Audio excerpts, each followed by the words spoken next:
Hola amigos, buenos días. Bienvenidos al Rincón del Nahual, vuestro hogar.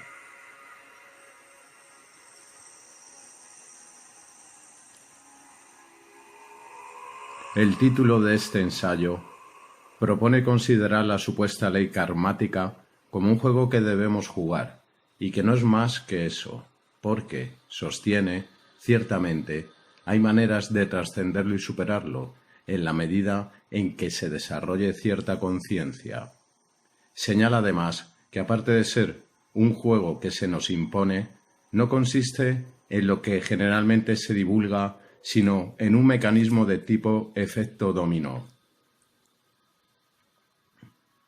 El karma es un juego arreglado, la influencia arcóntica en la psicología humana y en el orden social. Este ensayo es una tentativa de explicar uno de los aspectos más desconcertantes de la experiencia humana. El karma, es decir, el mecanismo de causa y efecto en el comportamiento humano. Si no fuera un desafío lo bastante difícil, interpretaré algunos pasajes del Apocrifón de Juan, un texto que presenta material sobre los arcontes, único en el corpus de escrituras gnósticas. Mi objetivo es mostrar que los gnósticos tenían una visión extremadamente sofisticada del autoengaño humano, sobre todo en cuanto a moralidad y responsabilidad. La palabra sánscrita karma significa simplemente acción, pero más exactamente activación, el modo en que una acción conduce a otra en una reacción en cadena, en que cada acto en la cadena activa al siguiente. El hinduismo y el budismo se refieren a la ley del karma como si fuese una fórmula obligatoria de alguna manera implementada por autoridades cósmicas, o quizás debido a una cerrada repetición de intercambios de energía en el universo. De acuerdo a la definición habitual, la ley del karma asegura que cada acto retornará finalmente a su hechor de un modo equivalente. El bien retornará con algo bueno, el mal con algo malo. La ley funciona a través de todos los acontecimientos en el curso de la vida. Un proceso aparentemente inexorable del destino, y se extiende más allá de los límites de la mortalidad. Las condiciones sufridas o disfrutadas en esta vida son debidas a acciones en una vida anterior. El karma es a veces llamado la ley moral de causa y efecto. Se la supone establecida para animar a hacer buenas obras, hechos afectuosos, y para apartarse de las acciones malas, dañinas y destructivas. La formulación cristiana es: lo que usted siembra, aquello usted cosecha. Sin retribución. La función compensadora del karma es a veces llamada la retribución kármica, es decir, un reembolso. Una persona que hace daño a otros sufrirá el justo castigo, sufriendo daño a su vez, etc. En el hinduismo y en el budismo, las enseñanzas sobre el karma son inseparables de la hipótesis de la reencarnación. ¿Por qué? Generalmente se cree que el karma debe actuar a través del tiempo, abarcando muchas vidas, porque es un principio universal. Este es un elevado concepto de la moralidad, en verdad. Implica que cualquier acción emprendida por una persona, cuando está viva, tendrá repercusiones y ramificaciones después de que ella muera, y finalmente rebotará sobre el hechor que ha nacido de nuevo, para bien o mal. De esta manera, hay un poder aleccionador de largo plazo en la doctrina del karma. En la tibetana rueda de la vida, ilustrando la rotonda kármica de los 3 venenos, los 6 reinos y los 12 eslabones nidanas en la cadena de renacimientos, es un dispositivo de profunda enseñanza psicológica, quizás, pero ¿realmente representa las leyes que actúan en la moralidad humana, equivalentes a las leyes de la naturaleza? En otras palabras, ¿Es este diseño un cuadro verificable de reacciones en cadena que ocurren mecánicamente en el comportamiento humano? ¿O es solo una estratagema, un modelo útil para leer el comportamiento? ¿Representa esto cómo realmente actúa el comportamiento? ¿O simplemente presenta un esquema para interpretarlo? La reencarnación misma es un asunto complicado. La veracidad de la retribución kármica depende de si se asume que las vidas sucesivas realmente demuestran un patrón de causa y efecto. Esta premisa puede ser imposible de verificar, dejando a la ley del karma incierta sobre algo que permanece no demostrado, si es que no improbable. Sin embargo, hay un modo simple de explicar por qué se invoca la reencarnación cuando la doctrina del karma es promulgada. En la realidad normal, el karma no es demostrable, no coincide con los hechos de la realidad. Es no intuitivo y no evidencial, no apoyado por los hechos de la experiencia humana. El karma desafía el sentido común y choca bruscamente contra lo obvio. En los asuntos humanos es indiscutible que la gente frecuentemente hace daño sin que reciba un daño a cambio, y las buenas acciones suelen no ser recompensadas, o como un cínico dijo, ninguna buena acción queda sin castigo. La gente buena sufre daños atroces, la gente mala se sale con la suya. El engaño es desenfrenado y muy frecuentemente nunca expuesto. De ser expuesto, no es castigado. A los perpetradores casi nunca se les piden cuentas. Hay muy poca justicia en la realidad humana. Este es un hecho claro y brutal de la vida que debe ser ignorado por un acto consciente de negación. La evidencia desnuda de la experiencia hace obvio que la compensación kármica es puro cuento. La gente de vez en cuando consigue lo que merece, por supuesto, y es más satisfactorio cuando esto sucede. Muchísimas películas de Hollywood basan su atractivo sobre esta perspectiva, pero por regla general, ese ciertamente no es el caso, y no es algo con lo que se debe contar. Actos horribles ocurren sin que el autor sea conocido o hecho responsable. Los que llegan a ser conocidos y se demuestra que son culpables de estos actos atroces a menudo andan en libertad. Ellos hacen alarde de la impunidad. Esta situación es difícil de aceptar, pero sin embargo la evidencia está en todas partes, en el ordenamiento social, en la política, en los asuntos íntimos y familiares. Aquellos que cometen hechos malos raramente reciben lo mismo a cambio, aunque eso pueda suceder en algunas situaciones específicas de guerras de pandillas o en enemistades de la mafia. En tales casos, sin embargo, no resulta necesario suponer que funciona una enorme ley impersonal del karma. La gente toma venganza o ejerce la violencia recíproca. Ninguna ley cósmica se requiere allí. De allí la referencia a la reencarnación. Si no puedo mostrarle cómo la acción hiriente de una persona es compensada con un daño equivalente hecho a aquella persona, porque no es evidente en el curso de los asuntos humanos, entonces volveré fácilmente al escenario de las vidas sucesivas.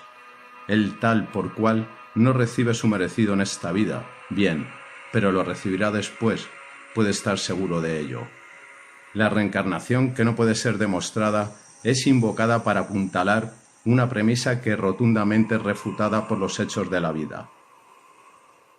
Este es un ejemplo de lo que los existencialistas llaman mauvaise foi, mala fe, es decir, creer o pretender creer algo que usted sabe que no es verdadero, para alguna segunda intención, a modo de consuelo o sentido de la justicia, o simplemente por una completa incapacidad para aceptar la amarga verdad. El cristianismo y el islam son religiones cuyos adherentes por lo general no consideran o no aceptan la reencarnación.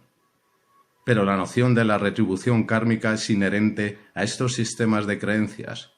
Si no hay ningún proceso de reencarnación que asegure el justo castigo, no hay problema, solo déjeselo al Creador. De aquí la creencia en la retribución divina, que figura tan marcadamente en aquellas religiones. Dios castigará a los malhechores y recompensará el buen comportamiento del fiel, quienes tienden a ser oprimidos y abusados. El juicio divino prevalecerá sobre cada persona e incluso sobre el drama de la historia. Cristianos y musulmanes se aferran por igual a esta convicción con vehemente intensidad. Imagine cómo sería vivir sin la garantía de la retribución, presenciar lo que pasa en el mundo, el espectáculo en curso de la injusticia y renunciar totalmente al consuelo del justo castigo. En las mentes de los fieles, vivir sin recompensa no es una opción. Es una perspectiva terriblemente espantosa. Es intolerable en extremo. Esto destroza la mente y angustia al corazón, y lo que es peor, abre la entrada al caos moral. Después de todo, si no hay ninguna compensación, ningún sistema de castigo y recompensa que actúe sobre el comportamiento humano, entonces cada uno es libre de hacer lo que quiera sin preocuparse por las consecuencias que puedan recaer sobre el hechor. Como no habrá ninguna consecuencia indeseada para mí, puedo hacer lo que me dé la gana, actuando para dañar o beneficiar a otros, de una u otra forma, libre de una acción recíproca sobre mí, de cualquier modo. Vale la pena notar que las buenas acciones realizadas con compasión, en una manera benévola y no egoísta, solo porque se siente bien hacerlas y los resultados para otros son felices y productivos, no requieren ser correspondidas. Como Walter Kaufmann observó en su crítica de la moralidad prudencial de la fe judeocristiana, un acto realmente moral es hecho sin la preocupación cautelosa por cómo esto beneficia al hechor, es decir, por la recompensa del favor de Dios o de la vida eterna después de la muerte. Los actos malvados y engañosos, por contraste, siempre son realizados con la preocupación por las consecuencias para el hechor. Volveré sobre este punto al final de este ensayo. Los adherentes a las religiones abrahámicas del judaísmo, cristianismo e islamismo son llamados la gente del libro, porque ellos confían en las reglas de conducta que se encuentran en libros atribuidos a una autoría divina, la Torá, la Biblia, el Corán. Tal gente universalmente está de acuerdo en que el comportamiento bueno y moral solo es posible entre los seres humanos por seguir ciertas reglas prescritas. El argumento para la fe en Dios está estrechamente unido al argumento para el orden moral respaldado por una entidad sobrehumana. Y esto supone que tal autoridad es la única base para la moralidad. Sin reglas dadas por Dios, impuestas por un sistema de recompensa y castigo, ¿por qué alguien haría algo salvo seguir sus propios impulsos egoístas? Obviamente, la mala fe en la retribución kármica, puesta en práctica por un dios o por una ley cósmica impersonal, no hace diferencia. Tiene un enorme efecto de control sobre el comportamiento humano, manteniendo a la gente en orden. Sin retribución habría una anarquía moral total. Pero quizás valdría la pena considerar a qué realmente se podría parecer la anarquía moral. Me referiré a aquel tema al final del ensayo. Posible influencia de los arcontes. El Apocrifón de Juan es un largo texto cosmológico que aparece en 3 versiones en los códices de Nag Hammadi e, independientemente, en otro texto copto, el Códice de Berlín. Es un tesoro de oscuridades deslumbrantes y delirios teológicos arcanos. En el cajón desastre de los escritos gnósticos coptos, este texto es único, porque contiene 2 rasgos no encontrados en otra parte en aquella literatura por lo demás redundante. Como suele suceder, estos 2 rasgos se refieren a 2 preguntas claves que con frecuencia aparecen en la discusión sobre los arcontes, los malévolos embaucadores de los que habla el gnosticismo. Estas preguntas son: ¿qué papel, si es que alguno, jugaron los arcontes en la creación del cuerpo humano? ¿Cómo influyen los arcontes en el curso actual de las acciones emprendidas por los seres humanos? Es decir, ¿cómo ellos afectan al karma? De más está decir que estas son preguntas bastante amplias. Tengo que informar que el Apocrifón de Juan no proporciona nada como respuesta clara y adecuada a una u otra pregunta. Lo siento por eso. Sin embargo, presenta una base provisional para tales respuestas, si la inferencia y la extrapolación son permitidas. Objetable como pueda ser este método para algunas mentes, la inferencia y la extrapolación son los ejercicios a seguir con moderación y rigor para conseguir algo viable de la literatura gnóstica. A aquellos que objetan mi bien conocida técnica en este aspecto, les digo, demándeme.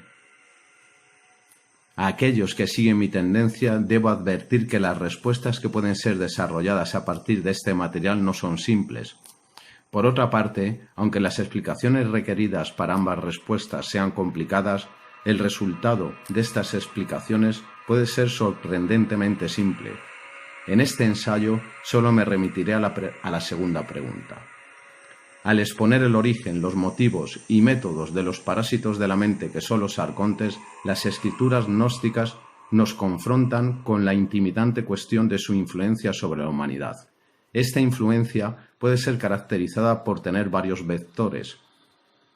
Primero, los arcontes afectan a la gente mediante una insinuación subconsciente o subliminal. A este respecto, ellos funcionan mediante un vehículo telepático con la especie humana, con nosotros, sus primos cósmicos, como la cosmología gnóstica nos informa. No todo lo que sucede en la mente humana se origina allí. La insinuación específica de los arcontes es evidente en el pensamiento religioso y espiritual, sobre todo en el virus mental del salvacionismo y el complejo del Mesías.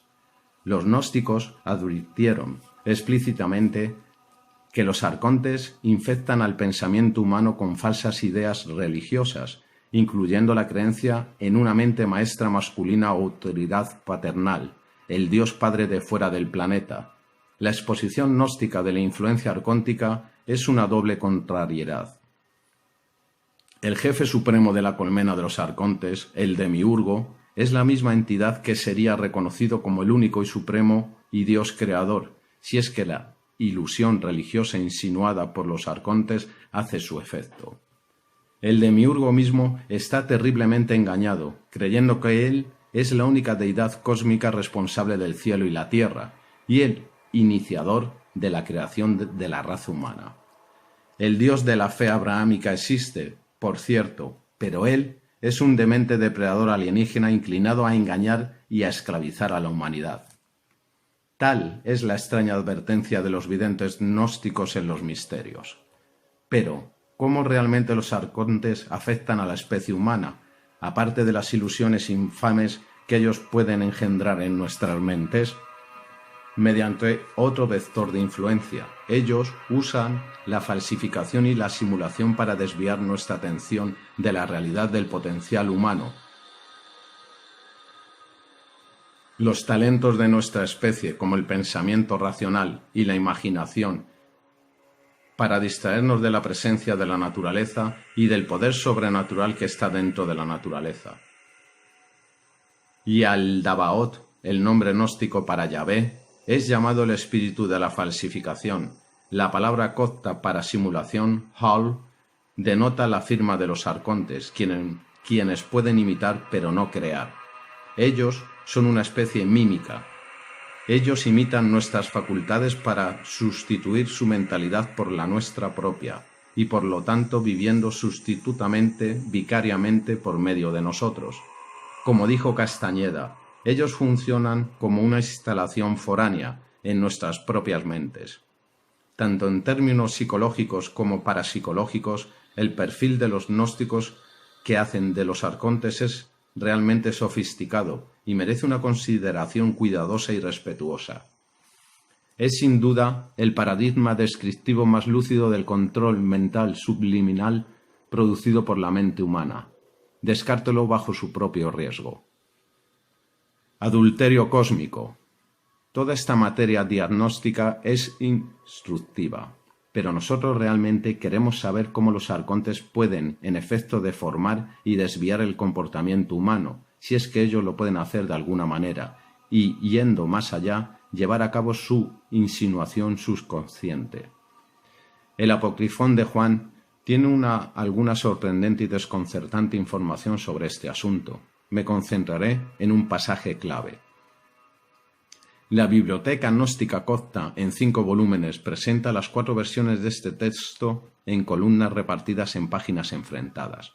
La parte superior de las columnas da el texto copto y debajo pone las traducciones. Usted puede leer las 4 versiones en paralelo. La maldita cosa se prolonga por 95 páginas. El texto más completo de las 4 versiones, Nag Hammadi Códices 2, tiene 32 pasajes. Un poco después de las 2/3 partes del camino por esta obra, en el pasaje 27, encontramos un acontecimiento notable. Cuando el gobernante principal, jefe supremo arconte, comprendió que ellos, los seres humanos, estaban exaltados por sobre él en las alturas y que ellos lo superaban en pensamiento y que él no sería capaz de atraparlos, él hizo un plan con sus autoridades, Esousiai, que son sus poderes, y juntos ellos cometieron adulterio con la sabiduría, Sofía, y un amargo destino, Eimarmene, fue engendrado a través de ellos, que es el último de los grilletes cambiantes, y es de la especie de los intercambiables, y es más duro y más fuerte que aquella con quien los dioses se unieron, y los ángeles y los demonios y todas las generaciones hasta este día. Esta convincente descripción de un sistema de atadura kármica con grilletes recuerda a la cadena budista de eslabones reencarnacionales, los nidanas, dibujados alrededor de la periferia de la rueda de la vida. Creo que este pasaje presenta el equivalente gnóstico de la doctrina budista del karma, pero la enseñanza gnóstica no debería ser identificada punto por punto con la doctrina budista. Tiene quizá una lección diferente para enseñar sobre la causa y el efecto moral. Para parafrasear libremente en jerga mitológico, la divina Sofía hace un trato con el jefe supremo arconte, permitiéndole que sus esbirros sujeten las acciones humanas con cadenas de alguna clase. Estas son las cadenas del Eimarmene, las obras del destino, o, traducido más integralmente, el arrastre de la compulsión ciega, un acto que obliga al siguiente. Cuando los arcontes cometen adulterio con Sofía, la diosa permite que algo en la composición natural de la humanidad sea adulterado por la influencia arcóntica. Por adulterio se entiende la adulteración, la inclusión de un elemento foráneo o extraño, tal como el jarabe de maíz puede ser usado para adulterar la miel. El resultado es que los arcontes ponen una tendencia entrópica en el comportamiento que de otro modo sería libre para ejercer la autocorrección y la autorregeneración, tal como el aditivo del jarabe de maíz tuerce la química natural y el valor nutritivo de la miel. En pasajes anteriores, partiendo desde el número 19, se establece la superioridad de la humanidad sobre los arcontes. Por medio del nous, la inteligencia divina, y la luminosa epinoia, la imaginación, los humanos pueden corregirse a sí mismos y mantener su comportamiento de acuerdo con todo lo que es bueno y productivo y consecuente con los diseños últimos de la vida. Los humanos tienen una gran ventaja sobre la horda arcóntica, según dice el texto repetidas veces. Incluso los arcontes saben de esto. Y el jefe principal, jefe supremo arconte, y Aldabaoth, sabía que la especie humana era desobediente a él, debido a la luz de la imaginación, epinoia, innata en la humanidad, y que la hizo más correcta en su pensamiento que el jefe principal. Los arcontes no pueden competir con la imaginación humana, la mismísima facultad innata en la humanidad para la detección y derrota de aquellos parásitos de la mente.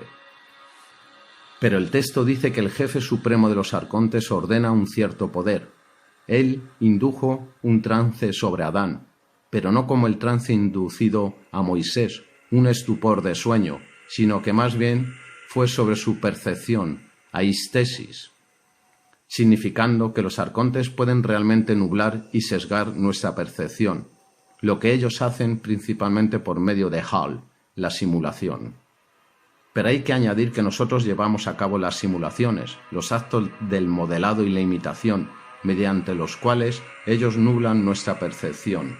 Incluso, en su mejor momento, el poder arcóntico sobre la mente humana es tomado prestado de la mente. Ahora aquí está el problema. Aunque nosotros los humanos somos inmensamente superiores a los arcontes, no ejercitamos automáticamente nuestra ventaja, sino que más bien necesitamos una prueba o un desafío para activarla.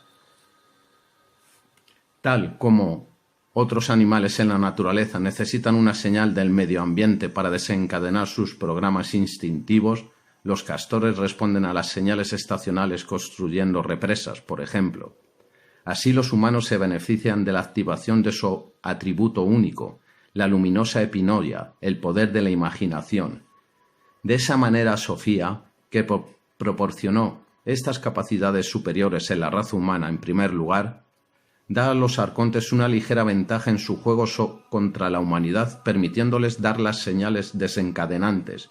Enfrentando a estos embaucadores, la especie humana es desafiada a usar su imaginación para su misma supervivencia.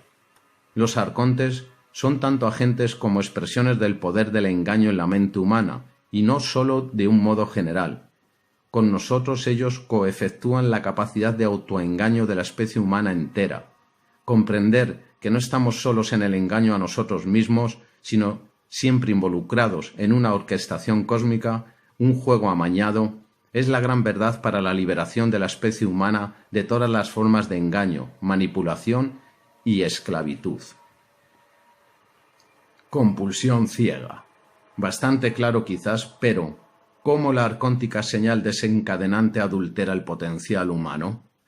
El aditivo, equivalente al jarabe de maíz en la miel, es una tendencia al trance, a la autohipnosis o autosugestión, como el texto claramente lo indica. Aquella tendencia es puramente arcóntica.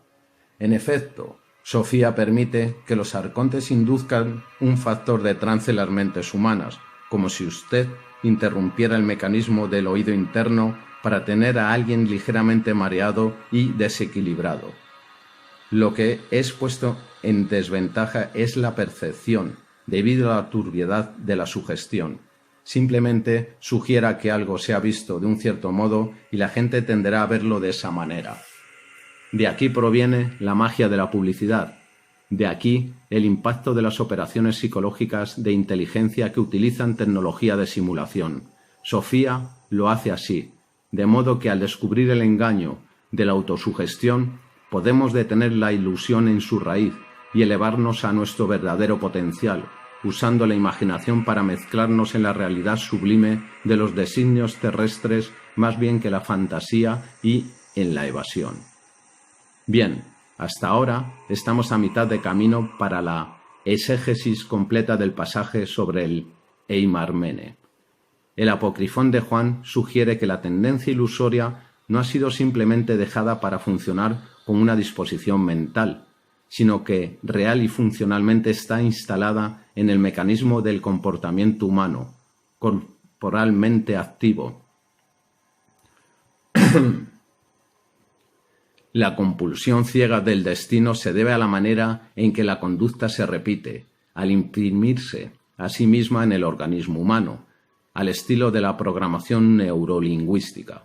Nuestra esclavitud hacia el karma reside en esto. Conductualmente nos imitamos a nosotros mismos.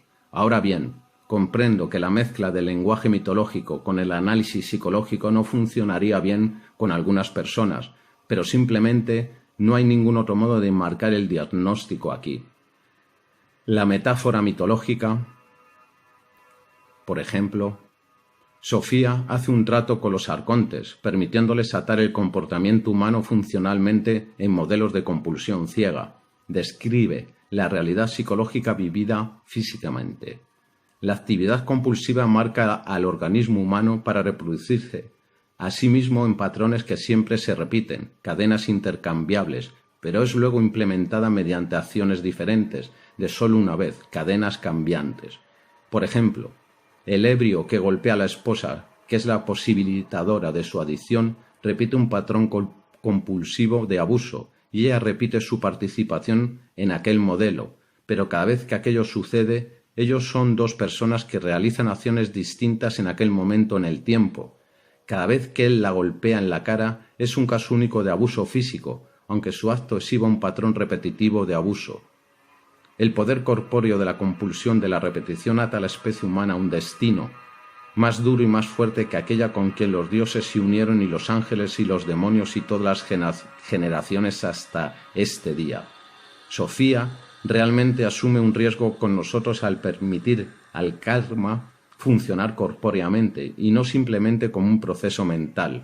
Me atrevería a decir que ella hace eso porque nuestro atributo divino de la epinoia es también corpóreo y corre ese riesgo para igualar y dominar al otro. La epinoia es el poder director de la imaginación, el verdadero factor salvador en la gnosis. El Apocrifón de Juan cuenta cómo la divina Sofía, cuando ella comprendió el problema que la humanidad afrontaría con los arcontes, dotó con la luminosa epinoia a Zoe, la fuerza de la vida, de modo que en nuestra composición biológica lleváramos una capacidad imaginativa. La esencia del karma en el modelo gnóstico no es la recompensa y el castigo, como puede verse en el credo abrahámico de la retribución divina, y, de otro modo, en la doctrina hindú budista del renacimiento. Más bien es la compulsividad pura la que se alimenta de sí misma y se llena de surcos en la repetición estereotipada.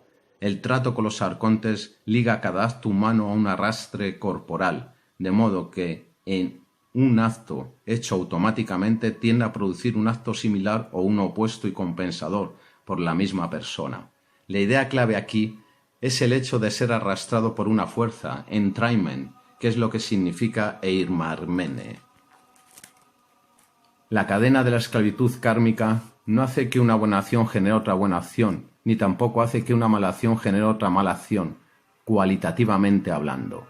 Simplemente hace que cualquier tipo de hecho se haga repetitivo y tome una vida propia. Siendo esto así, alguien que daña a otros es condenado por sus propias acciones a seguir haciendo eso hasta que se autocorrija o hasta que alguien más lo corrija o lo detenga o lo deje frío y muerto. La compulsión de la repetición fuerza al hechor hacia la autocorrección o bien la completa entropía física de la repetición causará finalmente la ruina del hechor. Así es como Sofía establece el karma humano, sin un sistema de recompensa y castigo, excepto por la recompensa o castigo que uno se causa a sí mismo por la acción ciega y compulsiva. Un acto genuinamente libre no tiene ningún mérito o detrimento, ninguna consecuencia derivada en forma mecánica para el hechor. Repito, la acción liberada no tiene ninguna consecuencia externa o extraña para su autor. Su consecuencia, si es que hubiera alguna, está implícita en el puro placer de su realización, en el gesto, en su perfecta transitoriedad. La conclusión de sentido común de este arcano diagnóstico conductual es: aquellos que hacen daño seguirán haciéndolo y nunca atraerán el castigo desde el orden cósmico, ya que no hay ningún tal sistema de retribución. Entonces ellos verán lo que están haciendo y se autocorregirán, o solo lo harán hasta el final cuando ellos se desgasten o se autodestruyan en un violento estallido, si es que no son detenidos primero por alguien. La opción de autocorrección significa que no hay ninguna responsabilidad desde fuera de la voluntad soberana de cada individuo solitario. No hay ningún sistema cósmico de compensación moral, no hay ninguna justicia ordenada en el universo, aunque la justicia pueda ocasionalmente ser alcanzada por la iniciativa humana en ciertas situaciones. El malhechor que daña y engaña a otros y que no puede autocorregirse solo puede ser detenido por otro individuo en una interacción directa y de primera mano. ¿Cuántas películas de Hollywood no describen aquella obvia verdad? Al fin la anarquía. El karma como compensación moral es una mentira, pero el juego conductual del eimarmene funciona exactamente como se pretende que funcione. El juego ya ha sido arreglado por la tendencia arcóntica que Sofía permite, el factor del trance o el poder de la sugestión. El mecanismo de la entropía moral funciona en el cuerpo humano, en el circuito fisiológico y neurológico que sostiene el comportamiento y retiene los patrones conductuales. Si Sofía no permitiera que eso ocurriera de esa manera, experimentaríamos una resistencia total de mente y cuerpo, saltando de un momento de máxima expresión al siguiente, corrigiéndonos y mejorándonos en cada singular acción tomada.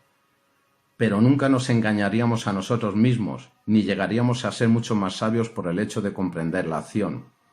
Debido a la compulsión, nos agotamos y nos desgastamos, conductualmente hablando, pero vencer la compulsión nos da un impulso, un espíritu especial, que no surge en el constante empuje libre de obstáculos de nuestro potencial. Los arcontes proporcionan la resistencia contra la cual generamos una liberación cada vez más alta de potencial. Desde el punto de vista de Sofía, se trata de una justa compensación. Sin aquel desafío a nuestro potencial, no iríamos tras el alcance óptimo de nuestra especie. Con el desafío, los arcontes consiguen jugar su juego. Pero la autocorrección puede ser realizada en cada situación donde ellos se inmiscuyen. Ya he señalado que una buena acción no busca una compensación, o si lo hace, es la moralidad cautelosa la que está en acción.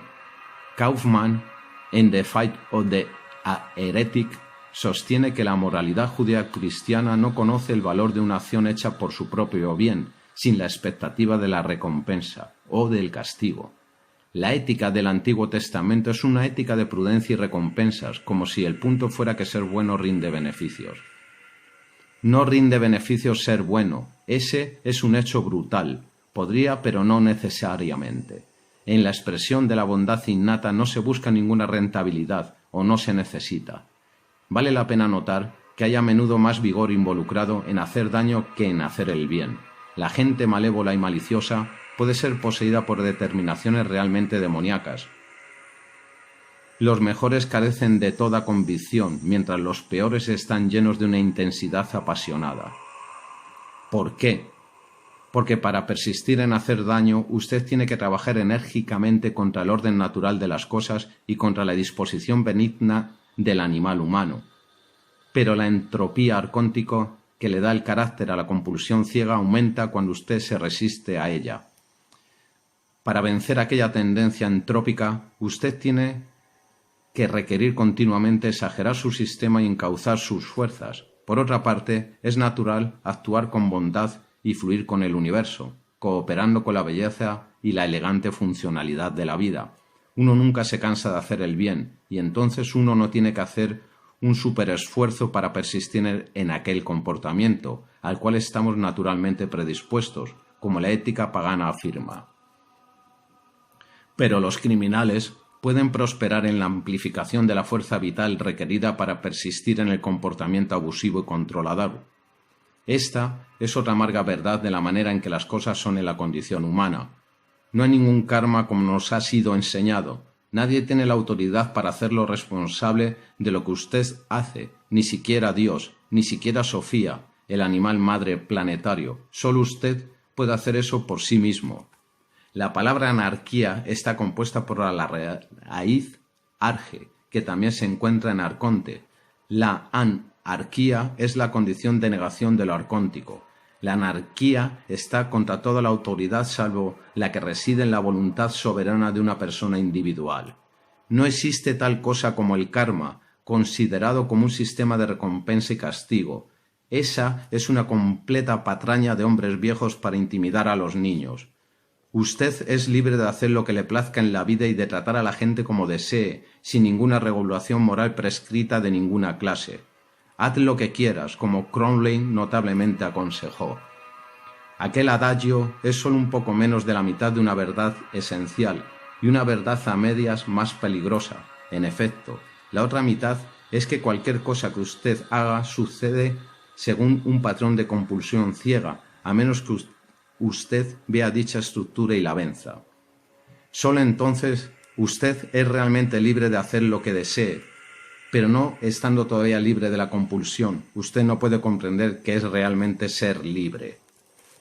La libertad depende no simplemente de la independencia y de la capacidad para actuar, sino de la acción libre de la repetición estereotipada, de la compulsión ciega, de la entropía arcóntica, del Eimarmene. El juego de Kali. El karma es un juego arreglado. La liberación del karma viene primero al ver cómo está amañado, cómo el engaño arcóntico induce la autosugestión y nubla la percepción, y luego simplemente al decidir no jugar aquel juego. En una perspectiva liberada, no hay ninguna ley kármica según la cual usted pueda sopesar la causa y el efecto de sus acciones. Imagine cómo se siente aquella clase de libertad. A estas alturas, en la historia humana, bien puede ser tiempo para admitir cómo la compulsión humana está manipulada por una fuerza adulterante en la mente. Cada uno está igualmente sujeto al factor del trance, pero no toda la gente sucumbe ante él en el mismo grado. Algunos especímenes humanos son completamente consumidos por ello. Ellos han llegado a estar totalmente arcontificados. Ellos hacen compras y matan con igual despreocupación. Hay muchos de ellos circulando por estos días. De esa manera encontramos una camarilla de psicopáticos monstruos del control manejando los asuntos humanos. Gran sorpresa. La instrumentación del comportamiento arcóntico es actualmente tan penosamente obvia a escala global que Sofía puede estar examinándonos con un ojo penetrante la prueba que ella dispuso para nosotros, comprobando los resultados. Cada problema en el mundo en general está amañado, orquestado, deliberadamente instigado y engañosamente puesto en práctica y manejado. La crisis de los alimentos está manipulada. El colapso financiero está manipulado. Los medios de comunicación masivos están manipulados. El entretenimiento está manipulado. Las elecciones democráticas están manipuladas. Las estadísticas están manipuladas. La educación está manipulada. Las epidemias están manipuladas. Las vacunas contra las epidemias están manipuladas. Google está manipulado. La inminente invasión ovni está manipulada. El calentamiento global antrópico está manipulado. La Tercera Guerra Mundial está manipulada. El terrorismo está manipulado. ¿Cuánta manipulación se necesita antes de que rompamos la manera en que el karma funciona y veamos a través de la colusión ciega de una especie autoengañada? El único factor decisivo en el tan anunciado cambio planetario puede ser no un despertar espiritual masivo a través del globo con cada uno de repente vibrando a la frecuencia más alta de sus cuerpos de luz, sino algún acuerdo sobre esta percepción elemental. Los únicos problemas de la sociedad humana que no pueden ser resueltos de una manera relativamente feliz y productiva son los deliberadamente creados.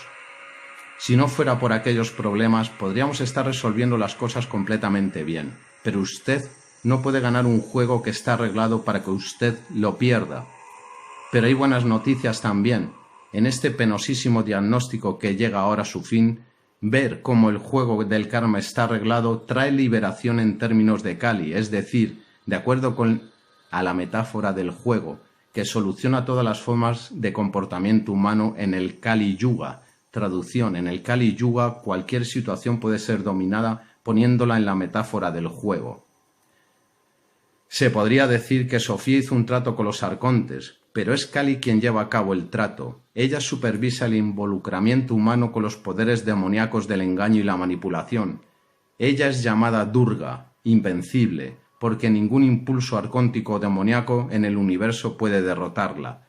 Kali libera a la especie humana de todas las ilusiones, incluyendo la ilusión de la compasión. Como Kali, Sofía ama correr riesgos, jugar a las probabilidades. Esto es evidente en toda la naturaleza, en el modo en que Sofía lanza los dados evolutivos espléndidamente para un triunfo minuciosamente selectivo.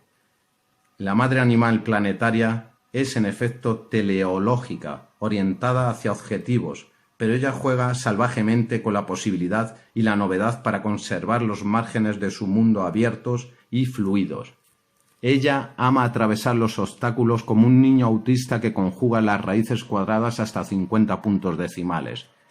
El escenario gnóstico del Eimarmene muestra cómo Gaia Sofía ha puesto en marcha una jugada precaria oponiendo a la especie humana contra sí misma y con los arcontes como efecto multiplicador.